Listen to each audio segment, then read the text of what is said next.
No ja som stajne aktívna bola, ale technická nula. Napríklad bateriu zašrubovať, to je čo môj muž činil. Když je tu na cnejo bol, som ja tu dobila naučen čakle, také veci.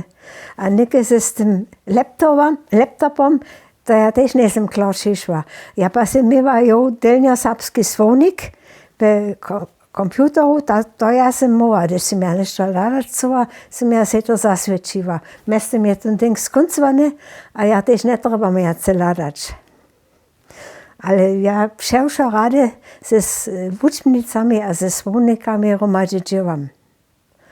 Što som ja včera hľadala. Ach, Geppersdorf. Som ja pravila, to war ein Rheindorf.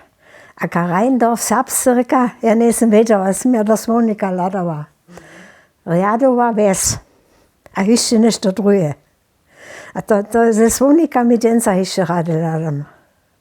A mamo tiež je staré ešte, keď sú boli.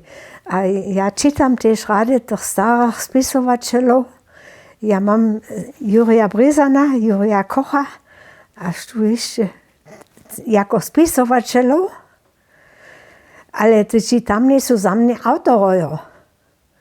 Dokiaľ spisovateľ dobíš išon a Brizan má tiež jednu poriadnu srbštinu, keď Paul Grojlich tiež, ale to nie sú za mňa spisovateľjo.